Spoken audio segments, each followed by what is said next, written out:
In the summer of 1938, 9 men raced motorcycles around a half-mile dirt track in a ranching town in western South Dakota. 175 people came to watch. The man who organized it crashed his own bike through a wall of burning pine boards on purpose for the entertainment of the crowd, and everyone went home happy. Last year, that same event drew the better part of 750,000 people. It generated around $800 million. There were concerts with national headliners, corporate sponsorship deals, branded merchandise, a federal lawsuit over who owned the name, and a small army of vendors selling everything a person could imagine. By every number you could put on a page, the Sturgis Motorcycle Rally is bigger, richer, and more famous than it has ever been in its entire history. And the men who were there at the beginning, the ones who knew what it was for, will tell you it died a long time ago. This is the story of how the greatest motorcycle rally in America became the biggest motorcycle rally in America and lost the only thing that ever made it worth the ride. This is the real history of Sturgis. To understand how something this big could die while it was still growing, you have to go all the way back, past the concerts, past the money, past the crowds, to a man, a borrowed handful of dollars, and a garage in a town almost nobody had heard of. The town is Sturgis, South Dakota. It sits in the shadow of Bear Butte on the northern edge of the Black Hills, and it was named after a Civil War general most of the people who go there every August have never heard of. In the middle of the 1930s, it was a quiet place. The Great Depression had hollowed out rural America, and a small town in western South Dakota was about as far from the center of the world as you could get and still be in it. There was a man living there named Clarence Hoel. Everybody called him Pappy. He had grown up on a family ranch, and he had fallen in love with motorcycles as a teenager, using one to drive cattle and ride fence lines across the property. His family had run an ice business, cutting and selling ice in the days before the refrigerator. Pappy was sharp enough to see where that was going. Once a machine in every kitchen could make its own ice, a man who sold ice was a man with a dying trade. He had a wife, Pearl, and a young son, and he needed a future that was not melting. So in 1936, he made a bet. He applied for a franchise from the Indian Motorcycle Company, at the time the great American name in motorcycles, the brand that defined the whole idea of an American machine. He did not have the money to do it. The story passed down in Sturgis is that he borrowed it, and that one of the men he borrowed it from turned around and bought a motorcycle from him. That was the kind of place it was. That was the kind of man he was. He opened his dealership in his own garage on Junction Avenue. And almost immediately, something started to gather around it. It was not just the bikes. It was Pappy. People were drawn to him, to his energy, his generosity, his appetite for anything fast and a little bit dangerous. Local riders started showing up at the shop, buying Indians, buying parts, hanging around to talk. And later that same year, that loose group of enthusiasts made themselves official. They chartered a motorcycle club. They went through a list of names. The early club minutes record that they considered calling themselves the Bearcats and the Coyotes before they landed on the one that stuck, the Jackpine Gypsies. There were 13 charter members. Pappy Hoel was the oldest of them, and that is where the nickname came from. The younger men started calling him Pappy, and it followed him for the rest of his life and beyond it. You have to understand what a motorcycle club meant in 1936, because it is the exact opposite of what the words would come to mean later. There were no colors in the menacing sense, no territory, no criminal reputation. The Jackpine Gypsies rode Indians, mostly, out of loyalty to Pappy's shop. Over in Rapid City, there was another club, the Rapid City Club, and they rode Harleys. And the two of them had a rivalry, a friendly one, the kind of rivalry that exists between two groups of men who actually like each other and just happen to disagree about whose engine is better. That rivalry is where the racing started. The two clubs would meet up and race each other, first on an old horse track in Rapid City. And then the Gypsies invited the Rapid City riders out to Sturgis, to an old half-mile track at the Meade County Fairgrounds, a track that had been built for horses and then converted for automobiles. And the riders discovered something. The banking on the corners, left over from the car conversion, let them carry far more speed than they could anywhere else. The Sturgis track was fast, it was thrilling, and people who watched it wanted to watch it again. The local businessmen noticed. This is post-Depression rural America, remember? Any event that could draw a crowd, that could put money in the till of a small-town store, was worth paying attention to. The Sturgis Commercial Club, the town's business association, saw what was happening at those races and decided to organize something bigger. They formed a body called the Black Hills Motor Classic, and they set out to put on a proper event with prize money to attract real racers, with a parade, a street dance, a carnival, and stunts. There was friction in that from the very first day, and it matters because it's the seed of everything that comes later.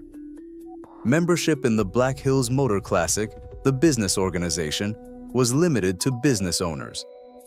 The Jackpine Gypsies, the actual riders, the men who lived and breathed the thing, weren't automatically part of the body that would run it.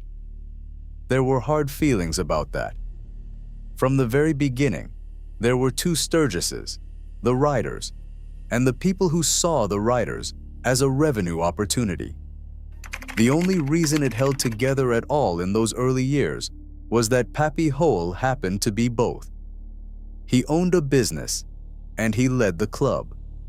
He stood in the gap between the two worlds, and as long as he was alive, he kept them from pulling apart. Hold on to that, because one day he would not be there to hold the gap. August 14th, 1938.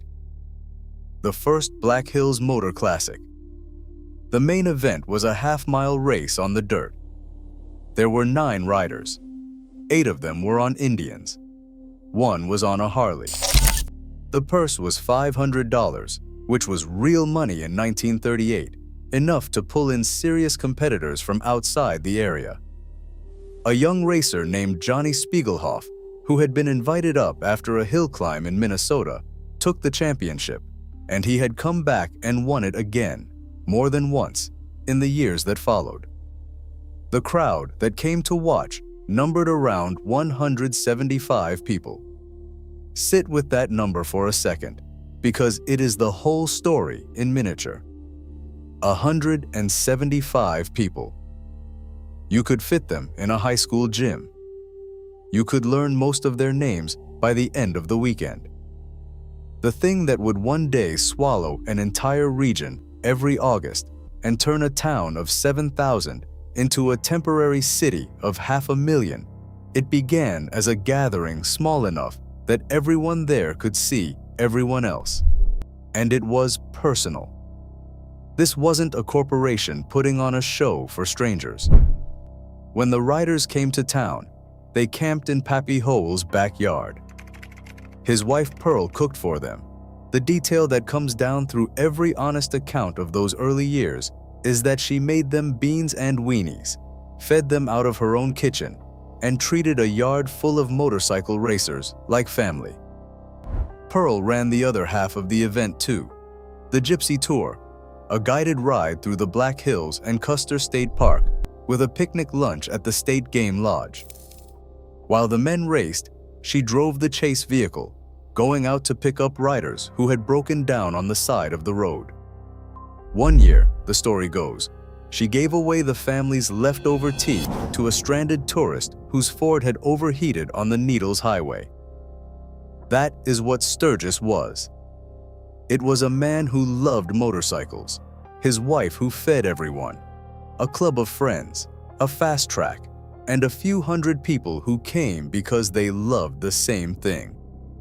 The racing was the center of it, but the racing wasn't really the point. The point was the gathering. The point was that for one weekend in August, the people who understood this strange, loud, slightly dangerous thing could be in one place together and not have to explain themselves to anybody. The stunts tell you everything about the spirit of it. Pappy didn't just organize the event, he performed in it. He called his stunts tricks, fun, and foolishness. His specialty was riding a motorcycle straight through a wall of burning boards. Another favorite was crashing into an outhouse that had been set on fire. This was a grown man, a respected local business owner, deliberately wrecking his own motorcycle into flaming structures because it made a crowd of his neighbors laugh and cheer. There was no sponsor for that. There was no merchandising opportunity in it. He did it because it was fun, and because these were his people, and that was reason enough. It worked. It was small, but it worked. Worked well enough that Pappy decided to do it again. The next year, the Gypsy Tour alone drew dozens of riders out through Mount Rushmore and the Needles Highway and Sylvan Lake. By 1940, around 3,000 people were coming to Sturgis for it. That was the year they printed the first souvenir t-shirts, all of them maroon, which is a small thing, but it's worth marking because it's the first time anyone made a physical object whose only purpose was to say, "I was there." The first little hint that this was becoming something people wanted to belong to. And then the world stopped it. The United States went to war. Gasoline was rationed. You could not, in good conscience or by law, burn fuel racing motorcycles for fun while the country was pouring every drop it had into the war effort. The Jackpine Gypsies canceled the rally. For several years in the early 1940s, there was no Black Hills Motor Classic at all. The track sat quiet. The garage on Junction Avenue kept its lights on, but the gathering that had started to grow around it was put on hold while a generation of the young men who would have been racing went overseas instead.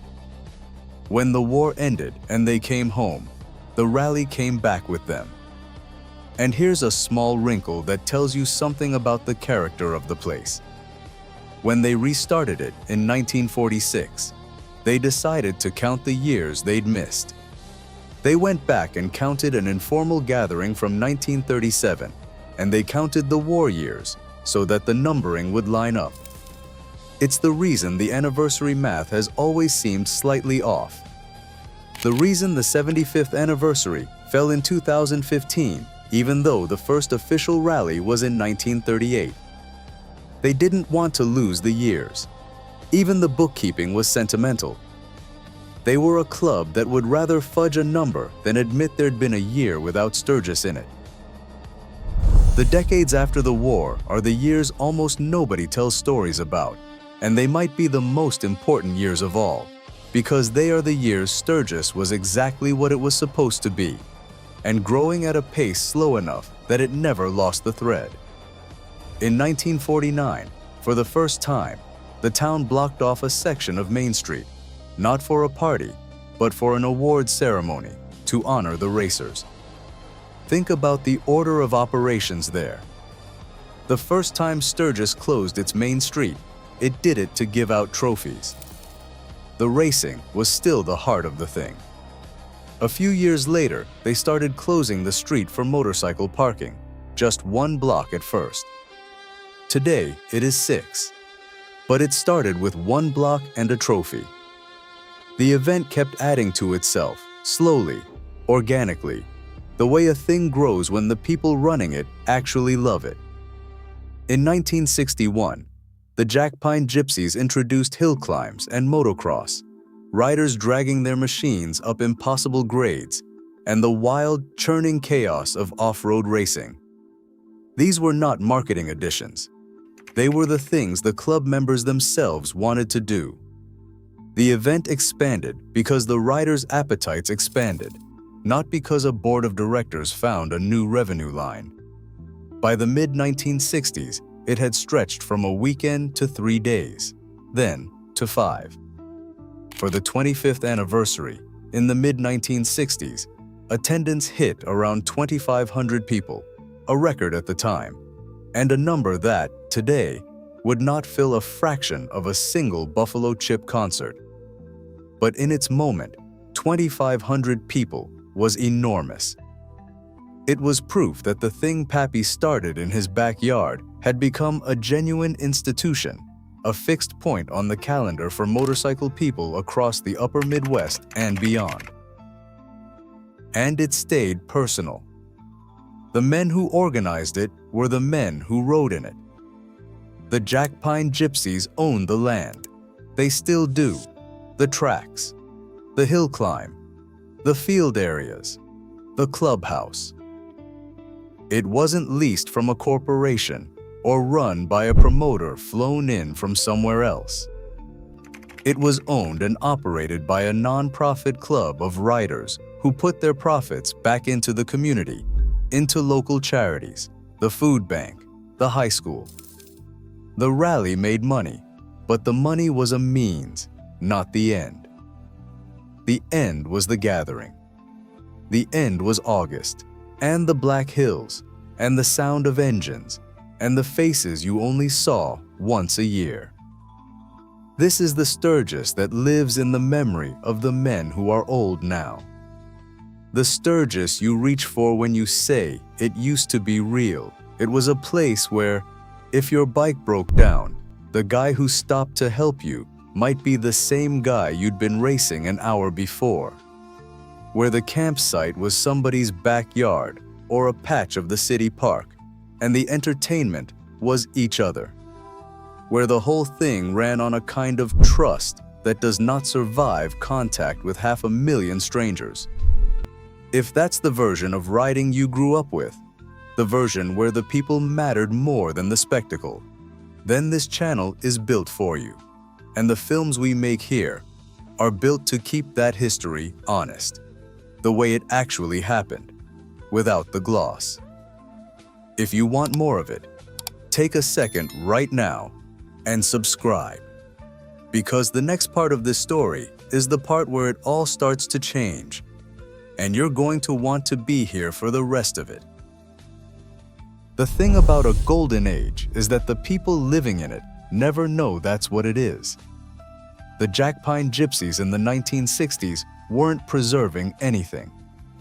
They were just having a good time, year after year, with no idea that the good time itself was the rare and fragile thing. They couldn't see what was coming, but it was coming. Somewhere in the 1970s, the crowd stopped being a community and started being a mob. Not all at once, but it tipped. In 1974, for the first time, the rally let a temporary vendor set up at the Sturgis Auditorium. One vendor, a modest little thing. But it was the first crack in a wall, because once one person was allowed to sell to the crowd, the logic of the whole event began, slowly, to change. The crowd stopped being only a gathering of participants and started becoming, also, a market. A thing to be sold to. Today, there are hundreds of vendors hawking everything from t-shirts and corn dogs to $100,000 custom bikes. It started with one tent in 1974. For the 35th anniversary, in the mid-1970s, the rally stretched to 7 full days. And the crowds that came were not the crowds of the golden middle. They were bigger, younger, drunker, and a lot of them had not come for the racing at all. They had come for the reputation. By then, the broader culture of American motorcycling had been transformed. not in Sturgis, but everywhere, by the rise of the outlaw biker. You have to understand the wider current Sturgis was floating in. Years earlier, after a rally in Hollister, California got blown out of proportion by the press. The American motorcyclist establishment had tried to defend its riders by saying that 99% of motorcyclists were decent, law-abiding people, and that only 1% caused trouble. It was meant as a defense. Instead, the worst of them seized it like a badge. They called themselves one-percenters. They formed clubs whose names became synonymous with menace, the kind of clubs that wore their colors, traveled in packs, and built their entire identity around being the 1% that the rest of the world was supposed to fear. And those men found Sturgis. Of course they did. It was the biggest gathering of motorcycles in America, in a remote place, with a town too small to control it. By the late 70s and into the 1980s, the rally had a hard edge it had never had before. The official histories, even the friendly ones, list what local law enforcement was dealing with: public nudity, open drunkenness, gunfire, and fights between rival motorcycle gangs. The beans and weenies in the backyard rally, the one Pearl Hoel used to cook for, now needed a serious police presence just to keep the lid on. The town began licensing vendors to try to impose some order on the commercial chaos. And the attendance numbers climbed past anything the founders could have imagined. 30,000 by the end of the 1970s. And then, in 1980, a record 40,000 people descended on a town of a few thousand residents. For the people who actually lived in Sturgis, 40,000 was the breaking point. These were not all the racing fans of the old days. A lot of them were a different crowd entirely, and the residents had had enough. The behavior, the noise, the lawlessness, the sense that their own town had been taken away from them for a week every August. It boiled over into something that, if it had gone the other way, would have ended the Sturgis Rally forever. In 1981, the citizens of Sturgis voted on whether to kill it. There was a citywide referendum. The question, in effect, was whether the town should stop hosting the thing Pappy Hoel had built, whether to pull the support that made it possible and let it die. And the vote was close. Heartbreakingly, decisively close. The referendum to end the Sturgis Rally was defeated by roughly 1%. 1%. The same fraction that had become the symbol of the outlaw biker was, by coincidence, almost exactly the margin by which the rally survived its own hometown's attempt to bury it. If a few dozen more people in Sturgis had voted the other way, the largest motorcycle rally in the world would have ended in 1981, and the word Sturgis would mean nothing today. It survived. But the town kept pushing back. The next year there was another referendum, this one to strip away municipal services, to stop providing parking on Main Street, to pull back law enforcement, to end camping in the city park. The city attorney had to point out that none of it could actually stop the rally, because the rally was run by private groups on private land. The Jackpine Gypsies owned their tracks. Nobody could vote the rally out of existence as long as the riders themselves wanted it to exist. And in 1983, the city did close the park to camping after attendees set a string of bonfires, the final straw for a town that had spent a decade watching its public spaces get torched. So here is the strange, important truth about the first death of Sturgis. The thing that nearly killed it was not decline. It was success. It was growth. It was the rally getting so big, so fast, and attracting a crowd so far removed from the original community of riders that the town that gave birth to it tried to strangle it in its crib. The danger never came from too few people caring. It came from too many of the wrong kind of attention. And that is a pattern you are about to watch repeat on a scale 1,000 times larger, with no town vote that can save it. In 1989, Clarence "Pappy" Hoel died. He was 85 years old. Try to measure what left the world with him. He was the man who borrowed money to buy an Indian franchise in the depth of the Depression. He was the man who crashed his motorcycle through burning walls to make his neighbors laugh. He was the founder, the patriarch, the oldest of the 13, the one whose nickname the whole thing carried. But more than any of that, he was the bridge. He was the one human being who had always stood in the gap between the riders and the businessmen, between the soul of the thing and the money of the thing, and held them together by the simple fact of being both at once. For more than 50 years, Sturgis had a center of gravity. It had a man at the middle of it who remembered what it was for. And in 1989, that man was gone. The exact attendance the year he died is one of those numbers the histories disagree about, and we're not going to pretend to certainty we don't have. Some accounts put it near 100,000, others much higher. But here's what nobody disagrees about. The year after Pappy Hoel died, the dam broke. 1990 was the 50th anniversary. And it was not a rally anymore. It was a phenomenon. The crowd that came to the Black Hills that summer numbered in the hundreds of thousands. By the most cited figure, around 400,000 people, which in a single stroke made it the largest tourist event in the history of the state of South Dakota. The town of a few thousand was outnumbered by visitors at a ratio that one historian put at 57-1. The claim from that year that got repeated everywhere was that more than half of all the Harley-Davidsons in the entire United States were at Sturgis that week. One attendee did the arithmetic and said that if you lined the bikes up single file, they'd form a parade over 1,000 miles long. The distance from Kansas City to the Lincoln Memorial in Washington. Whether or not every one of those numbers is exact, the meaning is exact. The year the founder died, Sturgis stopped being a gathering and became a destination. The following year, they even gave it a new official name, the Sturgis Rally and Races, though everyone had been calling it simply Sturgis for decades. And into the vacuum where Pappy used to stand, something rushed in.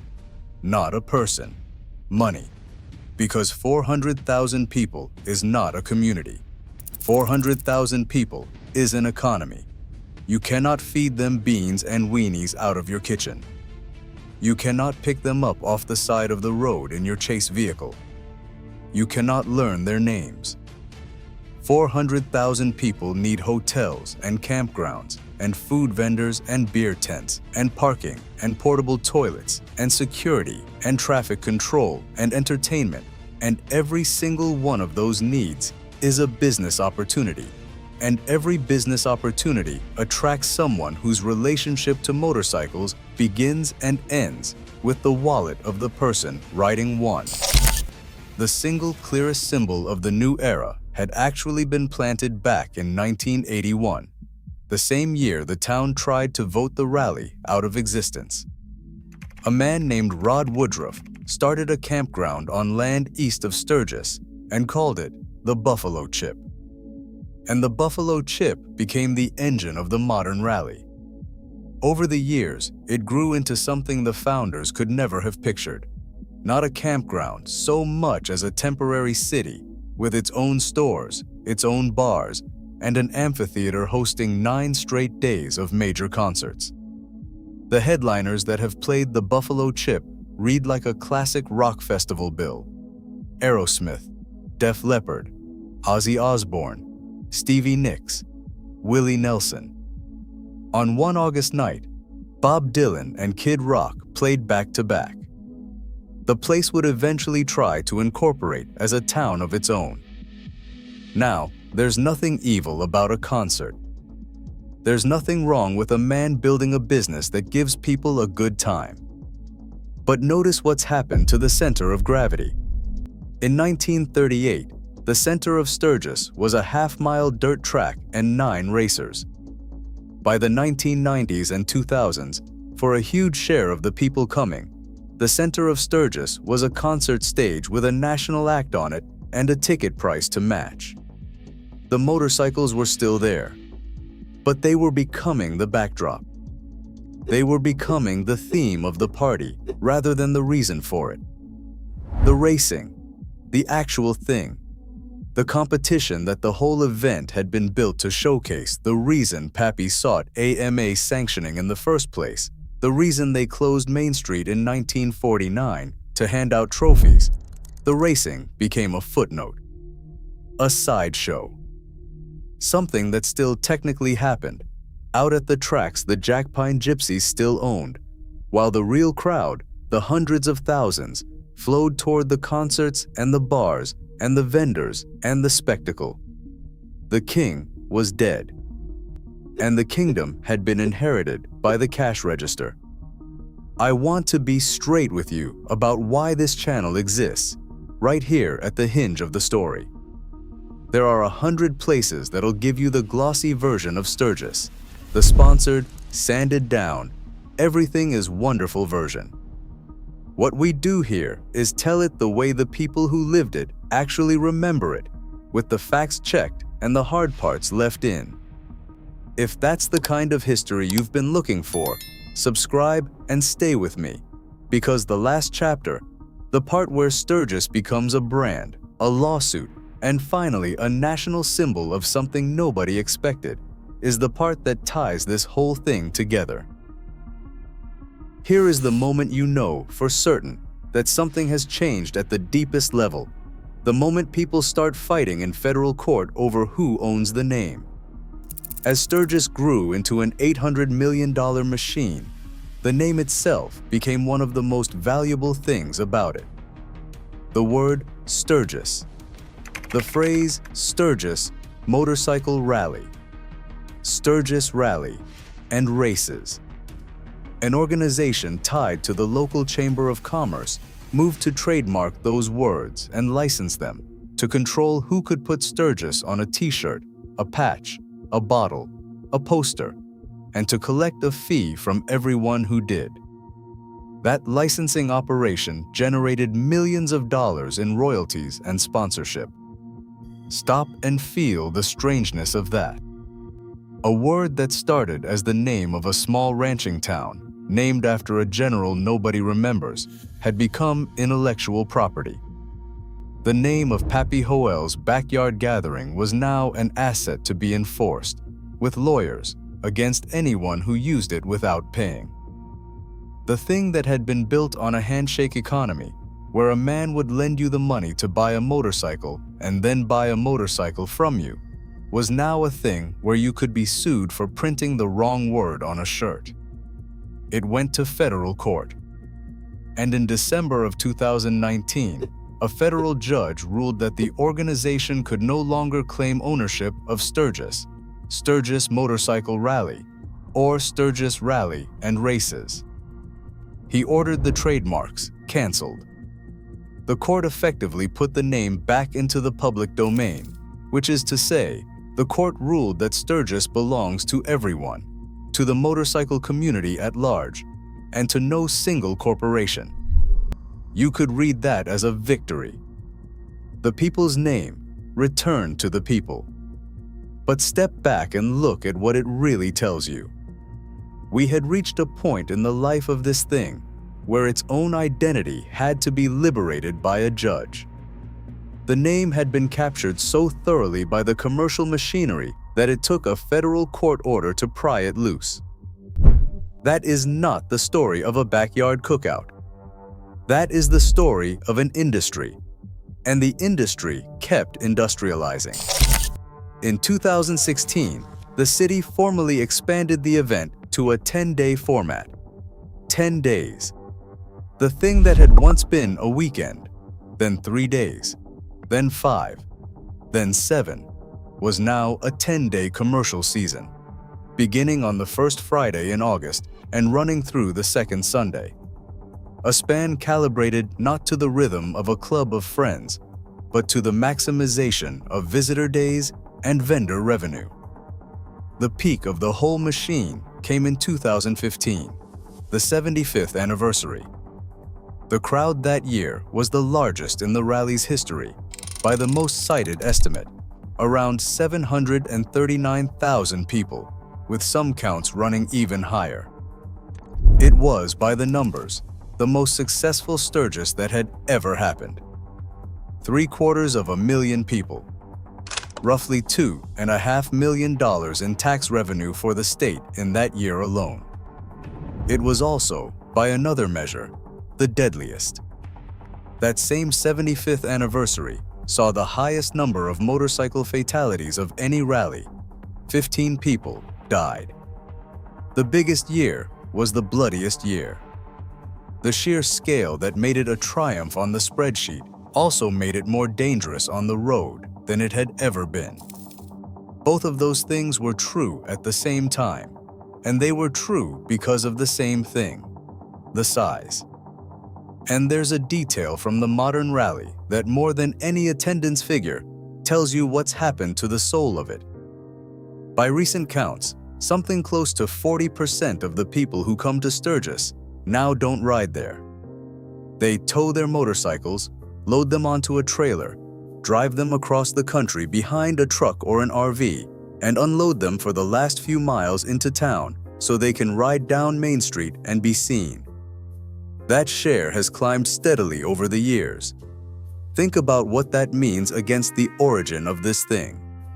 Sturgis began as a gypsy tour, a ride. The whole point was the journey, the road, the act of riding a motorcycle through the Black Hills.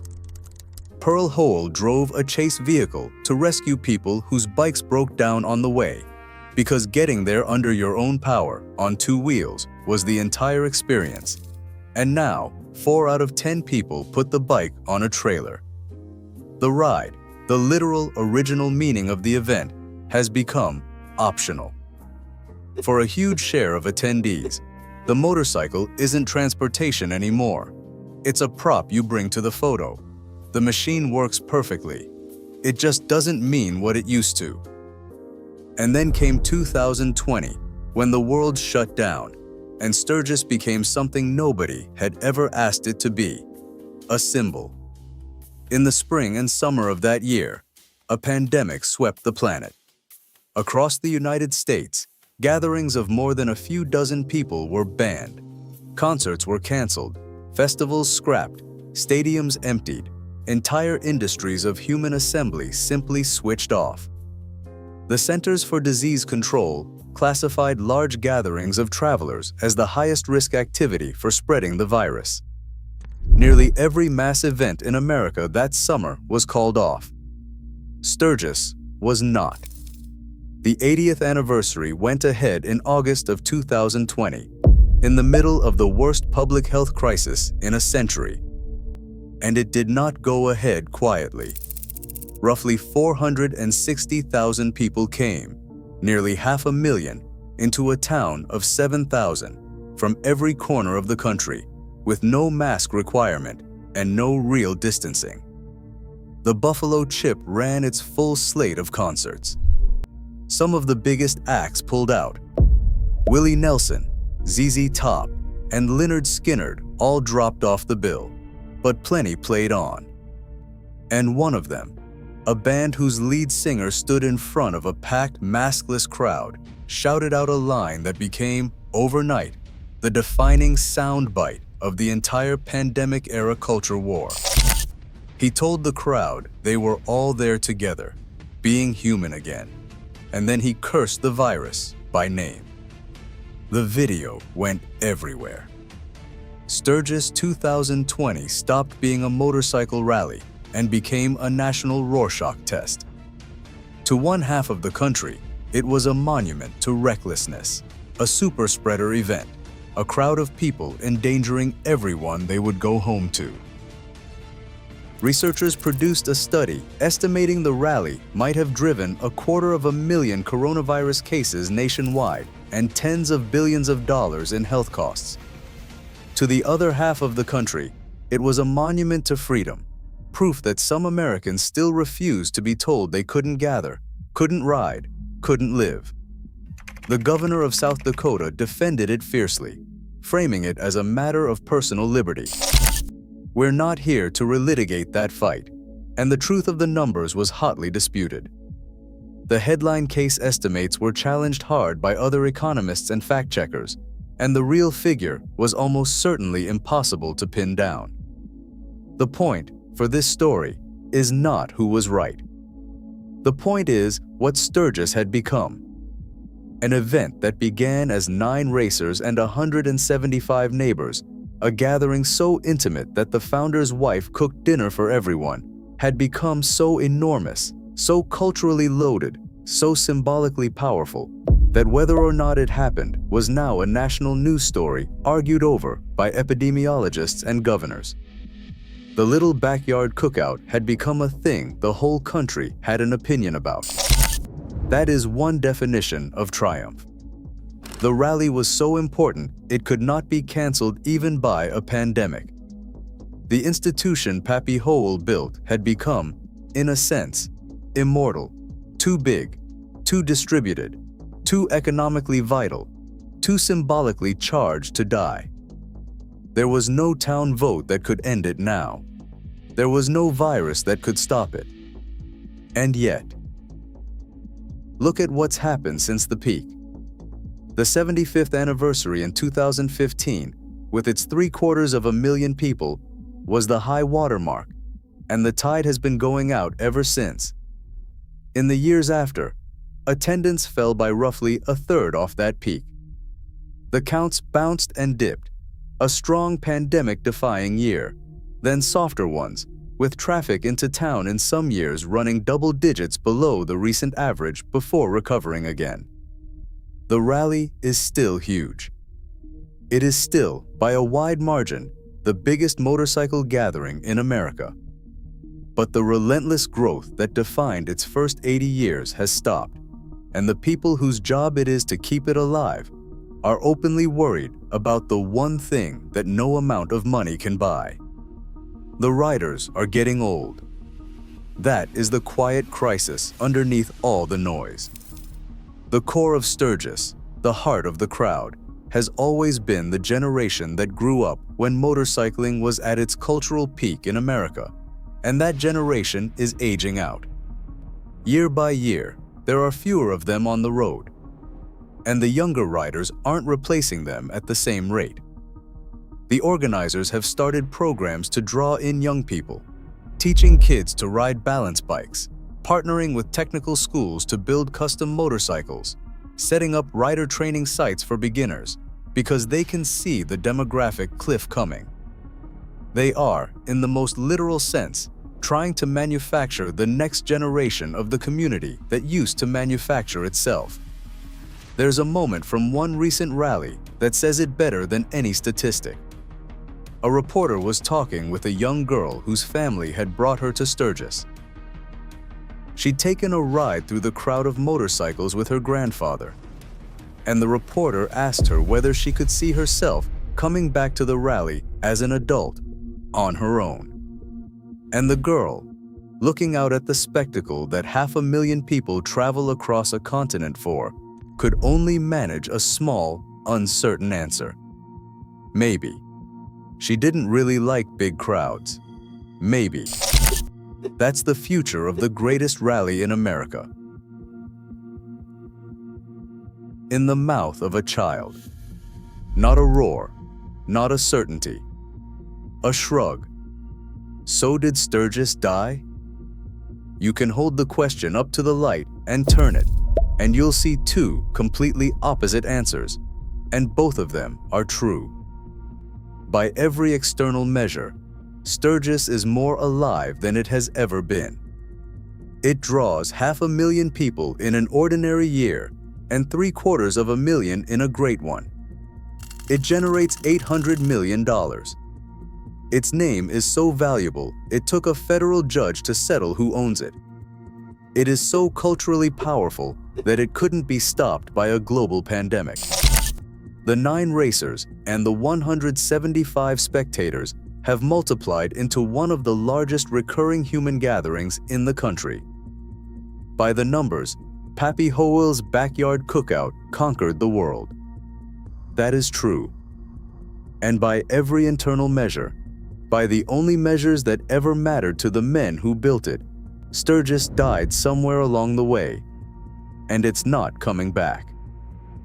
The thing that made it real was that it was small enough to be personal. It was a community of people who loved motorcycles and loved each other, who raced and broke down and got rescued and ate beans in a stranger's backyard and went home with names and faces they'd carry for a year. You cannot do that with 500,000 people. The intimacy that was the entire point could not survive the success. The racing became a footnote.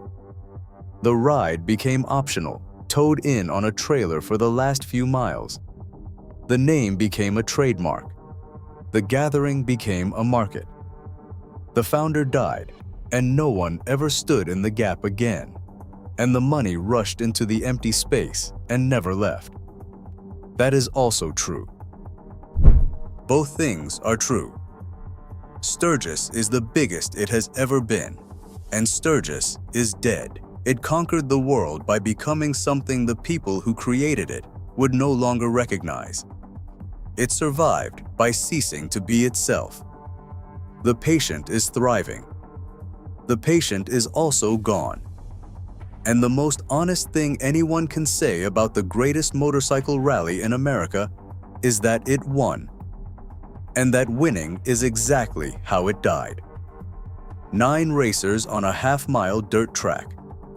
175 people who knew each other's names. Pearl Hoel cooking beans and weenies in the backyard. A man riding a motorcycle through a wall of fire because it made his neighbors laugh. One vendor in 1974. A vote lost by 1% that let it live. A funeral in 1989 for the man who held it all together. 400,000 strangers the very next year. A concert stage where the racing used to be. A federal courtroom fighting over a word. 750,000 people. And 15 dead on the road. 40 out of every 100 bikes arriving on a trailer. A little girl asked if she'll ever come back, saying, "Maybe." There's a question buried under all of this, and it's the one I keep coming back to, because it's bigger than motorcycles. When you save something by selling it, when you keep a thing alive by turning it into a product, a brand, a destination, an $800 million machine, at what point have you saved it? And at what point have you just built a very impressive monument on the spot where it used to be? The road into Sturgis is the same road. The Black Hills are the same hills. The name is the same name. The engines still roar down Main Street every August, louder than ever, in numbers Pappy Hoel could never have dreamed of. But everyone he started it with is gone. And the thing they started it for, the smallness, the closeness, the idea that you rode there to be among your own, that left a long time ago, quietly, while the crowd was getting bigger and nobody was counting. So maybe that's the real question this whole story leaves us with. Not whether Sturgis is still standing.